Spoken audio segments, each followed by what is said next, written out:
नमस्कार, welcome to study की मैं हूं प्रशांत धवन। नाउ पूरी दुनिया आज के समय बात कर रही है जर्मनी में हुए क्रिसमस मार्केट अटैक के बारे में। यहाँ पे आप देख पाओगे वर्ल्ड लीडर्स इसकी निंदा कर रहे हैं और दुनिया भर का मीडिया इंक्लूडिंग इंडियन मीडिया सब लोग यहाँ पर कह रहे हैं कि वो कौन सा सऊदी अरेबिया का डॉक्टर था जो अचानक से रेडिकलाइज हो गया या दिमाग में उसके कुछ आ गया कि उसने अपनी BMW गाड़ी ली और क्रिसमस मार्केट में जहां पर बहुत सारे जर्मन्स बाहर निकले थे, मैचबर्ग नाम की जगह है जर्मनी में, वहां पे शॉपिंग कर रहे थे, सीधा उस भीड़ में अपनी गाड़ी दे मारी और उसकी वजह से देखिए बहुत सारे लोग मारे गए हैं, कई लोग इंजर्ड हुए हैं। यहाँ पे आप देख पाओगे अभी तक एज ऑफ नाउ 2 मौतें कंफर्म्ड हैं और बताया जा रहा है 60 से लेकर 70 लोग बुरी तरीके से इंजर्ड हुए हैं। यहाँ पे आप देख पाओगे ये गाड़ी का हाल है, आप इमेजिन कर सकते हैं जो लोग इससे टकराए होंगे उनका क्या हाल हुआ होगा।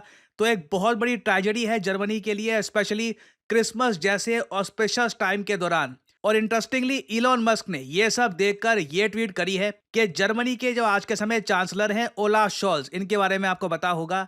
इलॉन मस्क के हिसाब से ओलाफ शॉल्ज ये एक इनकॉम्पिटेंट फूल है, बेवकूफ आदमी है, ये सरकार नहीं चला पा रहे।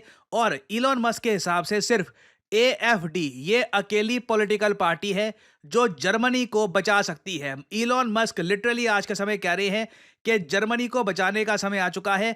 अगर करंट सरकार चलती रही तो ऐसे अटैक्स लगातार जर्मनी में बढ़ते रहेंगे।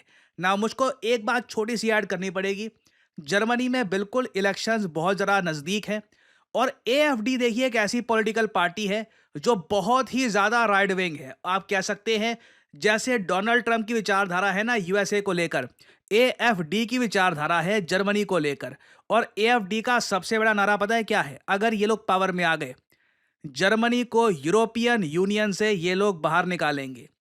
जो ये अटैक है इसको सिंपली एक अटैक के रूप में मत देखिए, अभी बताऊंगा इसके बारे में कि सऊदी अरेबिया की सरकार ने कैसे इसकी निंदा करी है, यहाँ पे हुआ क्या है। बट यहाँ पे आपको ना इसका एक जो लार्जर जियोपॉलिटिकल इम्पैक्ट है ये भी देखना होगा। एक ऐसा देश जो इलेक्शंस के काफी करीब है, यहाँ पर माइग्रेशन का बहुत बड़ा इशू है। जर्मन्स अब ये बात फील कर रहे हैं कि बाहर के बहुत सारे लोग इनके देश में आ चुके हैं और इनमें से कई लोग प्रॉपरली घुल मिल नहीं पाते समाज में। फॉर एग्जाम्पल ये सऊदी अरेबिया का डॉक्टर, पता नहीं इसके दिमाग में कुछ आ गया अचानक से, लंबे समय से जर्मनी में रह रहा था, BMW गाड़ी है खुद की, अचानक से दिमाग में कुछ आ गया इसके कि बस इसको लोगों को मारना है और कई लोगों की जिंदगी इसने बर्बाद कर दी। तो इलॉन मस्क कह रहे हैं कि ऐसे लोगों की एंट्री जर्मनी में इतनी आसानी से हो कैसे जाती है, जर्मन गवर्नमेंट बहुत ज़्यादा इनकॉम्पिटेंट है और इसको रोकना होगा, नहीं तो ऐसे अटैक्स लगातार जर्मनी में फ्रीक्वेंटली होते रहेंगे। और पॉसिबिलिटी है, अगेन मैं पता नहीं जर्मनी की जनता कैसे वोट करेगी, उनके और इश्यूज हैं वहां पर, बट मैं आपको ये बता दूं कि अगर ये पॉलिटिकल पार्टी AFD अगर ये जीत जाती है, पूरी दुनिया पे इसका बड़ा इम्पैक्ट पड़ेगा। क्योंकि आप समझ सकते हैं यूरोपियन यूनियन से आपने जर्मनी निकाल दिया तो यूरोपियन यूनियन बचा ही क्या। UK पहले निकल गया ब्रेक्सिट से, फिर जर्मनी निकल गया, तो there will be nothing left. Overall पूरा यूरोपियन यूनियन ही डिसइंटीग्रेट कर जाएगा। इसका एक ह्यूमंगस इम्पैक्ट पड़ेगा पूरी दुनिया पर। ना यहाँ पे आप देख पाओगे सऊदी अरेबिया के विदेश मंत्रालय की ट्वीट है, ये लोग कह रहे हैं कि जिस तरीके से इस आदमी ने एक गाड़ी को एक क्राउड में मार दिया, कई लोगों की मौत हुई यहाँ पर, ये बहुत ज़रा सैड है। विक्टिम्स के साथ खड़ा है आज के समय सऊदी अरेबिया। और अजीब बात देखिए ये है, जो ये आदमी है ना जिसको हम तालिब ए आज के समय कहा जा रहा है, सोशल मीडिया में इसको तालिब ए कहा जा रहा है, बड़ा अजीब सा आदमी था। ये कई साल पहले सऊदी अरेबिया से जर्मनी में आया। कई रिपोर्ट्स ये भी क्लेम कर रही है कि सऊदी अरेबिया ने काफ़ी बार जर्मनी को कहा था कि यह आदमी हमको वापस भेज दो। जर्मनी ने हमेशा इसको मतलब अपने पास रखा और वापस भेजने से मना कर दिया। फिर देखिए तालिब ए के आप अगर सोशल मीडिया पोस्ट पढ़ोगे तो ये काफ़ी बार इस्लाम के अगेंस्ट भी लिखता था। इस ये खुद को काफ़ी बार कहता रहा कि ये बहुत ज़्यादा एक बड़ा क्रिटिक है ऑफ द रिलीजन। तो एक बहुत ही कॉम्प्लेक्स आदमी आप कह सकते हैं जो एक बार को अनस्टेबल भी है। ऐसे लोगों को सऊदी अरेबिया से जर्मनी में एंट्री कैसे मिल रही है, जिनके इतने अजीब से विचार हैं, जो कभी भी लोगों को मार सकते हैं, BMW चला सकते हैं आगे, उसके पास कोई रीज़न नहीं था। जहां तक बताया जा रहा है यह आदमी किसी अलकायदा या फिर किसी आतंकवादी संगठन का मेंबर नहीं था, बट स्टिल अचानक से एक डॉक्टर, ऐसा भी नहीं है कि कोई अनपढ़ आदमी है, अचानक से ये कर देता है। तो इससे देखिए जर्मनी का जो इमिग्रेशन सिस्टम है वहां पे क्वेश्चन आ रहे हैं कि किन किन लोगों को ये बस रैंडमली अपने कंट्री में एंट्री दे रहे हैं और उसकी वजह से जो नेटिव जर्मन लोग हैं उनकी जान खतरे में आ रही है। नाउ इस केस की डिटेल्स धीरे धीरे सामने आती रहेंगी, बट मैं यहाँ पर प्राइमरली फोकस कर रहा हूँ जर्मन इलेक्शंस पर। जर्मनी एक बहुत ही ज्यादा इंपॉर्टेंट कंट्री है, इन्फ्लुएंशियल कंट्री है, अमीर कंट्री है। तो यहाँ पर जो पॉलिटिकल पार्टी पावर में आती है इसका इम्पैक्ट पूरी दुनिया पे होगा। और एएफडी के पास अभी के लिए अगर मैं बात करूं 83 सीट्स हैं। ये लोग बिल्कुल अगर इनको थोड़ा सा मोमेंटम मिल गया, और मैं यहाँ पर ये भी बोलूंगा इलॉन मस्क आज के समय इतना ज्यादा इन्फ्लुएंस एंजॉय करते हैं ना दुनिया भर में, ना सिर्फ यूएस में, दुनिया भर में अपने प्लेटफॉर्म एक्स की वजह से, कि आराम से अगर ये एएफडी को खुल के सपोर्ट करना स्टार्ट कर देते हैं जैसे इन्होंने ट्रंप को किया था, तो जर्मनी में एक बड़ी ट्रांसफॉर्मेशन आ सकती है।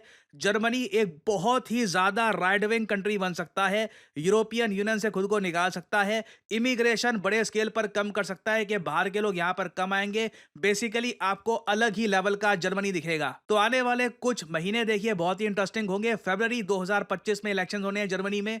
पर्सनली मैं यहां पर नजर बना के रखूंगा इन इलेक्शंस पे।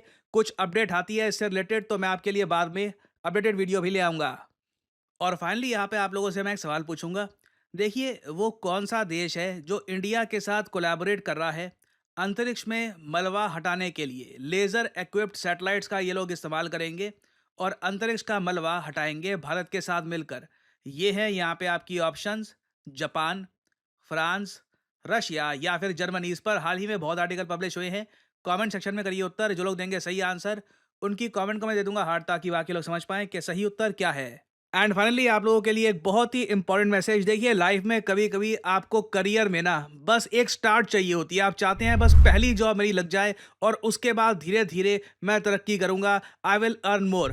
वेल, स्टडी IQ XLR आपके लिए एक गोल्डन अपॉर्चुनिटी लाया है विद डेटा एनालिस्ट कोर्स। देखिए आज के समय दुनिया भर में कोई भी कंपनी हो वहां पे डेटा एनालिस्ट की आवश्यकता है, और डेटा एनालिस्ट बनने का रास्ता स्टडी IQ आपको दिखाएगा। आपको सिंपली क्या करना है, कमेंट सेक्शन में जाइए, यहाँ पे आपको लिंक दिख जाएगा इस कोड का, start your career as a data analyst with study IQ XLR mastery batch. इस लिंक पर करिए क्लिक और यहाँ पर देखिए स्टडी IQ XLR आपको प्रोवाइड करेगा data analyst mastery live batch, जिसके अंदर 3 महीने में आपको प्रॉपर ट्रेनिंग दी जाएगी एक्सेल की, SQL की, टैब्ल्यू की, पाइथन की, वेरियस स्किल्स आपको प्रोवाइड की जाएगी। कल को किसी भी कंपनी में एक डेटा एनालिस्ट के रूप में अपना करियर स्टार्ट कर सके। और डेटा एनालिस्ट की मैं आपको बता दूं जो स्टार्टिंग सैलरी है, कोई भी फ्रेशर बिना किसी एक्सपीरियंस के किसी कंपनी में लगता है तो स्टार्टिंग सैलरी 6 से लेकर 8 लाख रुपए पर साल की होती है। और 2030 तक माना जा रहा है कि डेटा एनालिस्ट की भारत देश में बहुत ज्यादा रिक्वायरमेंट होने वाली है। तो अगर आप तब तक एक्सपीरियंस गेन कर लेते हैं वेरियस कंपनीज में काम कर करके,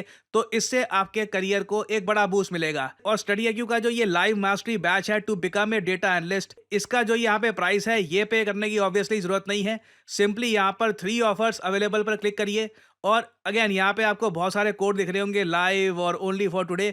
इन कोड्स को आप अप्लाई करते हैं तो मैक्सिमम डिस्काउंट आपको नहीं मिलेगा। आपको यहाँ पर सिंपली कोड डालना है PD10 और आपको मेगा डिस्काउंट यहाँ पर मिलेगा। इस कोर्स की वैलिडिटी है 12 महीने। आप बेसिकली महीने के हर महीने के 5,000 रुपए दे रहे होंगे और आपको डेटा एनालिस्ट बनने की प्रॉपर ट्रेनिंग दी जाएगी बाय स्टडी IQ XLR। हाँ, प्लेसमेंट की बात, प्लेसमेंट में भी स्टडी IQ आपकी हेल्प करेगा ताकि आपकी जॉब लग जाए मार्केट में। वैसे मैं आपको ये बता दूं डेटा एनालिस्ट की डिमांड इतनी है कि आपके पास प्रॉपर सर्टिफिकेशन है, क्योंकि इस कोर्स में आपको सर्टिफिकेशन भी मिलती है कि आपने ये कोर्स कंप्लीट कर लिया है। और अगर आप चाहें तो इस कोर्स में ये भी ऑप्शन अवेलेबल है कि IIT मद्रास के थ्रू आपको एक अलग से भी सर्टिफिकेशन मिल सकती है। उसके बारे में जो हमारे एजुकेटर्स हैं यहाँ पे इस कोर्स के, उनसे आप बात कर सकते हैं। तो आपके लिए देखिए दरवाजे बिल्कुल खुल जाएंगे एक नई करियर अपॉर्चुनिटी के। और अगर आप सोच रहे हैं कि क्या ये सब करने के लिए मैथमेटिक्स बहुत ज़्यादा अच्छा होना चाहिए, तो इसका आंसर है नहीं।